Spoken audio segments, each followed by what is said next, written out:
할렐루야, 목요일 새벽 하나님의 귀한 예배 가운데로 나오신 여러분 한 분 한 분을 주님의 이름으로 환영합니다. 우리 함께 사도신경을 고백하며 예배로 같이 나아가도록 하겠습니다.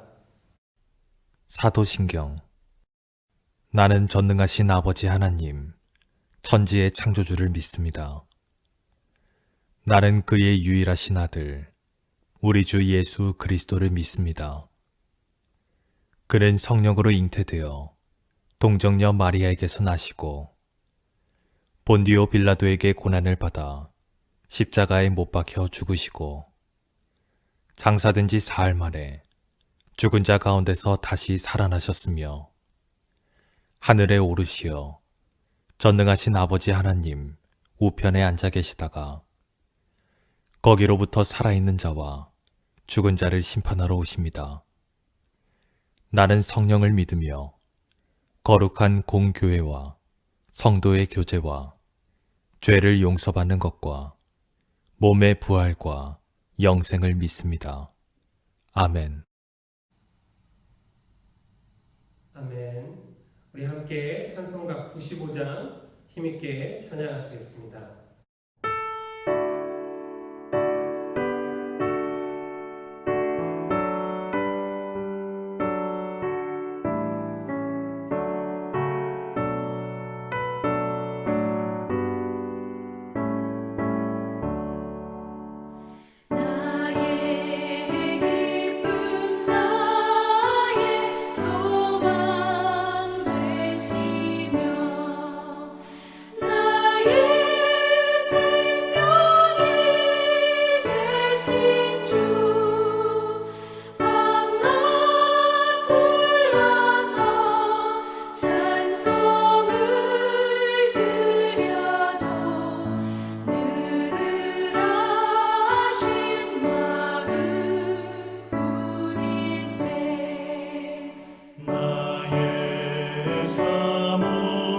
사모하는 선한 목자는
기도하시겠습니다.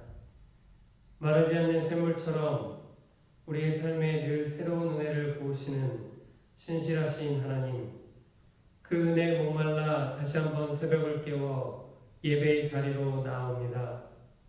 목마른 영혼을 어김없이 채우시는 하나님의 은혜를 이 시간에도 부어 주시옵소서. 그리하여 오늘 하루도 세상 가운데서 소망을 찾지 않고 한결같으신 주님을 갈망하게 인도하여 주시옵소서. 수요일 저녁 예배를 함께 드리고 다시 목요일 새벽을 깨워 예배하며 주님 앞에 엎드리는 귀한 성도님들의 마음과 기도를 우리 하나님께서 세밀히 들어주시기를 소원합니다. 날마다 주님의 말씀에 담긴 깊은 진리를 발견하기 위해 최선을 다하는 분들의 삶을 밝히 밝혀주시고 무엇보다 깨달은 말씀대로 살기 위한 노력이 우리 가운데 넘쳐나게 하여 주시옵소서. 그래서 우리 하나님의 사랑교회가 진리의 말씀의 깨달음과 행함의 능력이 풍성히 나타나는 그런 교회가 되게 하여 주시옵소서. 이 일에 세워주신 정석진 담임 목사님을 영육간에 강건케 하셔서 주님 맡겨주신 사명을 잘 감당하게 인도하여 주시옵소서. 특히 한국 여정의 길에 동행하여 주셔서 늘 은혜가 넘치는 걸음이 되게 하여 주시옵소서. 하나님의 사랑교회에 섬기는 모든 일꾼들이 소망을 품고 유기적으로 움직이는 그런 일꾼들이 되게 하여 주시옵소서. 이 시간 다시 하나님의 귀한 말씀을 펼쳐 함께 나눕니다. 듣고 전하는 이 모두 말씀의 깊음 속에 함기게 하시고 말씀대로 살기 위한 결단의 시간이 되게 인도하여 주시옵소서. 하나님, 하나님의 사랑교회에 부흥의 역사를 허락하여 주시옵소서. 예수님의 귀한 이름으로 간절히 기도 올려옵나이다. 아멘, 아멘. 오늘 우리에게 허락하신 하나님의 귀한 말씀은 예레미야 2장 13절의 말씀입니다. 우리 예레미야 2장 13절의 말씀을 다 찾으셔서 한 목소리로 읽도록 하겠습니다. 내 백성이 두 가지 악을 행하였나니 곧 그들이 생수의 근원되는 나를 버린 것과 스스로 웅덩이를 판 것인데 그것은 그 물을 가두지 못할 터진 웅덩이들이니라. 제가 이번에 영상을 녹음하고 편집하는 일들을 반복하면서 저의 설교가 예전에 비해 조금 길어졌다는 사실을 발견하게 되었습니다. 제가 처음 목사수를 받고 주일 설교를 준비하고 있을 때 성도님 한 분이 저에게 문자를 주셨습니다. 그 문자의 내용이 화려한 뷔페 음식보다는 정갈한 단품 메뉴를 선호합니다.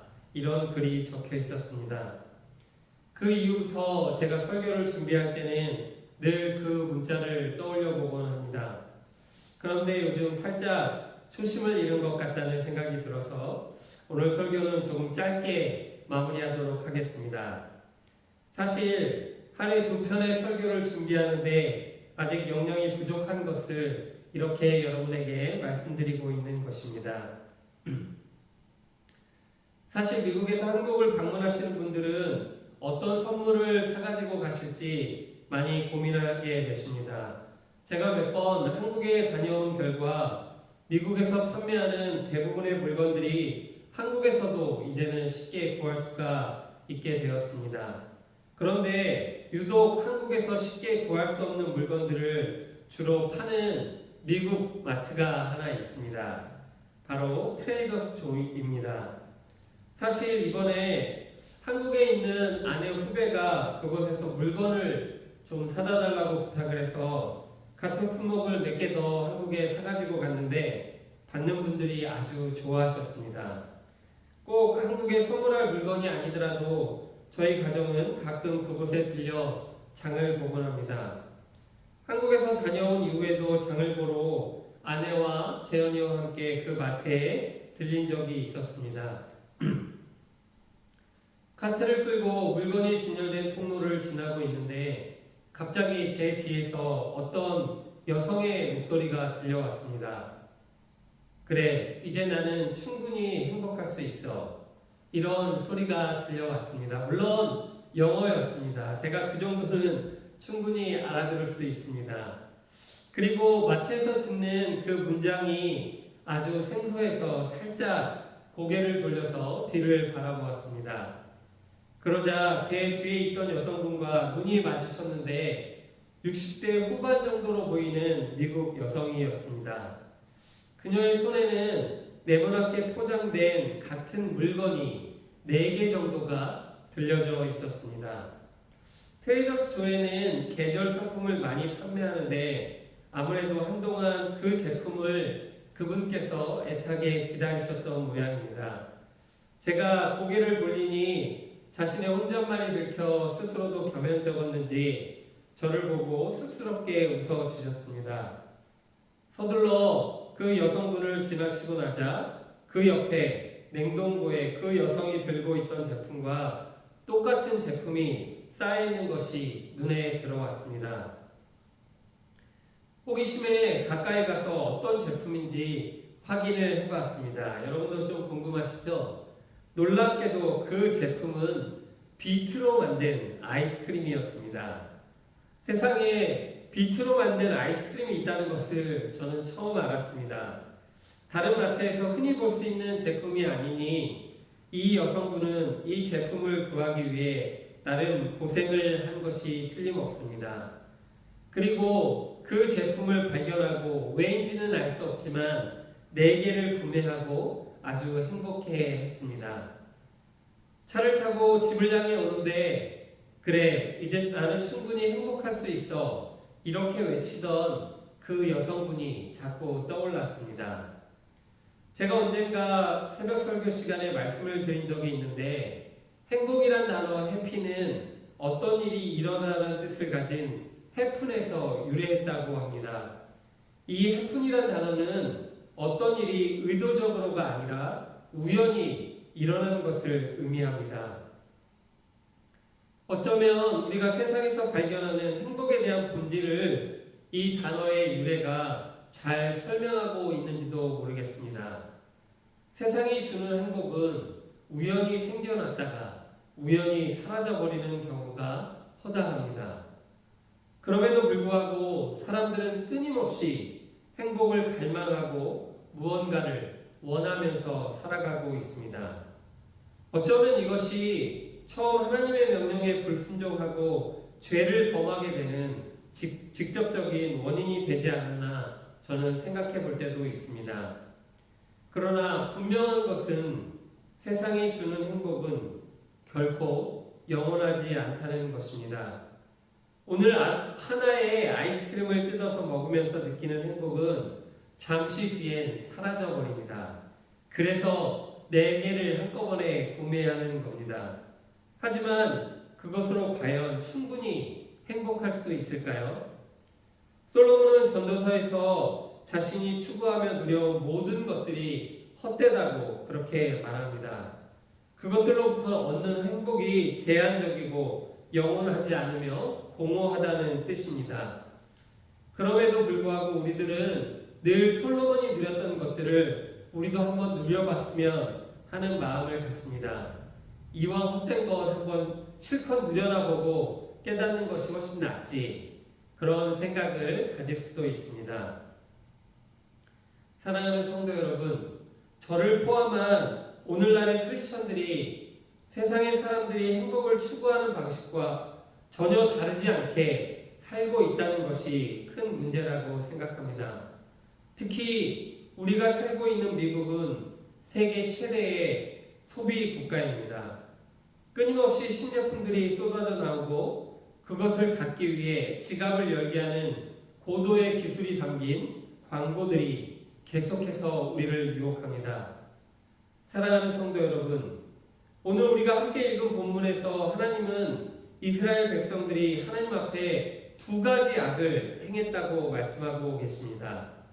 첫 번째는 생수의 근원이 되는 하나님을 버린 것과 두 번째는 스스로 웅덩이를 판 것인데 그것은 물을 저축하지 못할 터진 웅덩이라고 하나님은 말씀하고 계십니다. 성경은 분명히 이스라엘 백성들이 두 가지 죄악을 범했다고 하지만 가만히 이 두 가지를 생각해 보면 이 두 가지가 연속선상에 있다는 것을 발견하게 됩니다. 영원한 생수의 근원이 되신 하나님을 버린 사람은 또 어딘가에서 다른 생수를 찾기 마련입니다. 인간이란 존재가 늘 목마르고 늘 무언가를 끊임없이 갈망하기 때문입니다. 더불어 하나님을 떠나 언제나 스스로 더 큰 생물을 발견할 수 있다고 믿는 것이 우리 인간들의 본성입니다. 그러나 성경은 분명히 그 웅덩이가 물을 저축하지 못할 터진 웅덩이라고 말씀하고 계십니다. 아무리 노력을 해서 파고 물을 채워도 결국 물은 모이지 않고 사라져 버리고 맙니다. 우리는 이미 이 세상을 살면서 우리가 추구하고 쌓아두려고 노력했던 것들이 이렇게 허무하게 사라져버린 경험을 한두 번은 해보셨을 것이라고 믿습니다. 사랑하는 성도 여러분, 우리의 목마름에 대한 영원한 생수의 근원이 되시는 하나님께로부터만 이것이 채워질 수 있기 때문입니다. 요한복음 4장엔 뜨거운 햇볕이 내리쬐는 대낮에 사람들의 시선을 피해 우물가로 물을 길러 나온 여인을 찾아가시는 예수님의 모습이 나옵니다. 그 여인을 향해 예수님이 하셨던 말씀을 우리는 다 기억하고 있습니다. 요한복음 4장 13절과 14절의 말씀입니다. 예수께서 대답하여 이르시되 이 물을 마시는 자마다 다시 목마르려니와 내가 주는 물을 마시는 자는 영원히 목마르지 아니하리니 내가 주는 물은 그 속에서 영생하도록 솟아나는 샘물이 되리라. 아멘. 사랑하는 성도 여러분, 약속드린 대로 오늘 말씀을 마무리하겠습니다. 우리는 담임 목사님과 성경 여행을 하면서 우리 예수님께서 이 사마리아 여인을 만나기 위해 일부러 여행 경로를 이렇게 잡으셨다는 말씀을 배웠습니다. 그렇습니다. 생수의 근원 되신 하나님과 영생의 샘물이 되시는 예수님은 절대로 우리가 찾기 힘든 곳에 꼭꼭 숨겨진 그런 샘물이 아닙니다. 오늘 본문인 예레미야 2장이 나열하고 있는 것처럼 하나님께서는 언제나 이스라엘 백성과 함께 하시기를 원하셨고 언제나 그들을 지키시는 하나님이셨습니다. 어제 저녁에 말씀드린 것처럼 우리 예수님께서는 죄인된 우리에게 영생을 주시기 위해 이 땅에 종의 몸을 입으시고 찾아오신 분이십니다. 그러니 우리는 조금만 우리의 주위를 둘러봐도 거기에 주님이 계신 것을 발견할 수가 있습니다. 생수의 근원이 거기 있음을 알 수 있습니다. 세상의 헛된 것에 시선을 돌리지 않고 수고하여 터진 웅덩이를 파지 않고 오직 우리의 영원한 공급자가 되시는 하나님께로 돌아오시는 여러분이 되시기를 주님의 이름으로 축원해 드립니다. 아멘. 잠깐 기도하시겠습니다. 영원한 생수의 근원이 되시는 하나님, 우리가 하나님의 품 안에서 영원히 목마르지 않을 것을 신뢰합니다. 세상 가운데 헛된 웅덩이를 파지 않고 늘 하나님 안에서 마른 목을 축이는 우리가 되게 하여 주시고 하나님께서 부어주시는 은혜로 늘 충만한 행복을 누리는 저희가 되게 인도하여 주시옵소서. 예수님의 귀한 이름으로 간절히 기도 올려옵나이다. 아멘. 아멘. 우리 주신 말씀을 생각하면서 함께 올려드리는 기도의 제목과 기도로 나아가도록 하겠습니다.